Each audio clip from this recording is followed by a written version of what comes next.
Whoa, an actual another real video that nobody's gonna watch? Crazy. Anyway, Watara Supervision.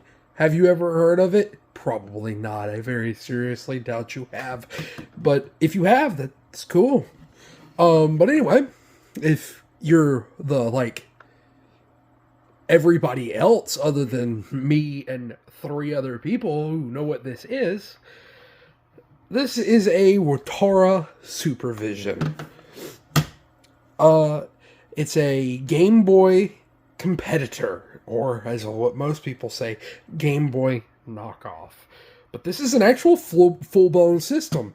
It has its own proprietary library. It has its own games. As you can see, that one is Pac-Boy, and, well, you can't see the bottom part, but it's Pac-Boy and Mouse, I think. I'm not going to take the cartridge out right now because they're real finicky. Believe it or not, this thing has a really, really stupid power supply. The game completes the circuit. If I got this one super cheap because they thought it was broken. But the game completes the circuit, and it often has trouble completing the circuit. So, no game, no system. It's not going to do anything. But anyway, some history on this system. These were released in 1991, I believe. Just 2 years after the Game Boy. They were trying to... It's a Taiwanese company, but they were trying to edge into the market. Obviously, they failed horrendously. But this isn't even the original model. This is, I believe, a secondary model. This is the second revision of it. Of course, you can see that it doesn't look anything like a Game Boy. Kind of. It kind of vaguely does, but yeah. The original model looked a lot closer to one, but they're quite rare. I have never found one that I can get. I mean, obviously, yeah, I could go on eBay, but I don't want to do that. It's a Watara Supervision. Them things are expensive, too, the original models.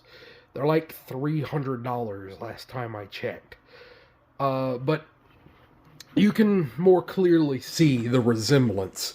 Anyway, of course, it's got the same style screen, monochrome green, high quality stereo sound. Yes, I'll show you how high quality is in a minute. But the screen is actually bigger than an original Game Boy. Actually, I have an original Game Boy. Let me get it to show you comparatively. All right. Now, here's my Game Boy. Now, if you compare it side by side, obviously, the Supervision is noticeably bigger than the Game Boy. I wish I had the original model to show you side by side, but you can kind of see similar layouts. You know, A, B, D-pad. That sucks. It's awful. Select start. Of course, same thing right here. But this was cheaper than this, actually. Not when this one came out. This was 1995. This is unimportant. The original Game Boy 85. That's from the Play It Loud series. But anyway, the original Game Boy, of course, was $89.99.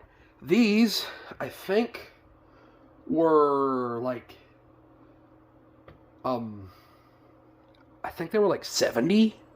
They were a good $10. They might have even been $60 for one of these.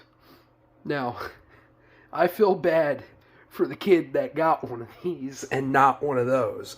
Of course, the Game Boy eventually got price cut and was even cheaper than $89.99, and eventually was never quite as cheap as this, but it got so close that why would I buy whatever this is when I can buy one of these for about the same cost?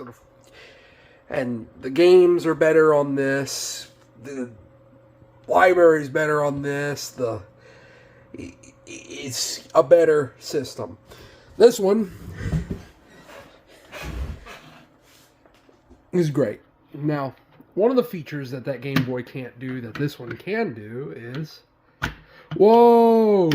That's crazy! It flipped up! Insane. I can't believe it. Anyway, it's got some little notches back here. I can't open them with one hand, but they're stands. I mean, you're not stupid. You know that. But I was going to tell you anyway. But it's so if you want to, you can play it at a terrible. You can play your terrible games that you should that they should go to jail for making, or you can put it down, put it in a drawer like I'm assuming the person who owned this one did, and go like outside or something probably, or play a better game system if you have one. Because I know it's anything more fun than playing one of these. Anything. That being said, I do actually like stuff like this. I love collecting stuff like this. I told you we would hear the sound if it starts. Oh, there we go. It's finicky. It's not wanting to start. Oh, here we go. Here we go. Now, Pac-Boy and Mouse. That's some good music right there.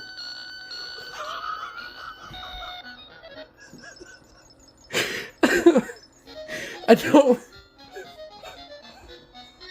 don't know why. It's in this little cutscene it does. I'm assuming it's a mouse. It's hard to see on the camera. It's hard to see in person. But I'm assuming the mouse comes on screen. I don't know why it wants to sound like a screeching demon. And they thought that was good audio. Why? That's good, high quality sound. Anyway. As you can see, this was an excellent gaming machine. But as you saw, TravelMate was I believe they were owned by Watara. I could be wrong on that though. But I believe they were, and if they weren't, they were heavily associated with this. Pretty much every game, every one of them, was made by TravelMate. There's a few of them, a couple exceptions that weren't, but pretty much every one of the, I think, 74 games that released on this, or I think like 70 were made by TravelMate. Now, some of them won't say that, because this was also called different things in other regions. Like if you're British, you would know this better as the Watara Quick Shot. It was featured on a lot of the British TVs I don't know much about. Back in I think the early 90s. Well, anyway, it's also known as the Mega Duck in Central Europe, mainly Germany, and the Cougar Boy down in Latin America. Those are pretty rare versions. There's also a edutainment computer version of this that's like the Mega Duck. I don't remember its name. The Mega Duck. It's like it's like an edutainment little toy computer thing, but it's one of these essentially, just with a keyboard. And those, if you play a game, they're not region locked. They will actually, since it's all programmed into this game, they will read whatever you're playing. So if you put a Mega Duck game in it, well, actually, I'm wrong. You can't put Mega Duck games in these. It's treated like its own different thing, and they just about are. There's games that were only released on Mega Duck and only released on Cougar Boy. Like Snake Roy, I believe was one of them. which is there's a good video about one of these by Ashens. It's an old video, but it's a pretty good one. You should look that one up. But anyway, this was a colossal failure. It's just one of the more unique things I have in my collection. I don't have much stuff for this. Like, I only have the one game. And I'm sure I'm forgetting information because I am very bad at video making and don't script anything and barely look anything up. I go off memory. So, these are just for entertainment. But like I said, this is a pretty good example of one. I try to keep it clean. I try to. I don't play it very much because Pac-Boy and Mouse, if you can imagine, isn't quite the greatest game. I own lots of other games that are worth way more time. So, yeah, I'm done rambling. You have a good one.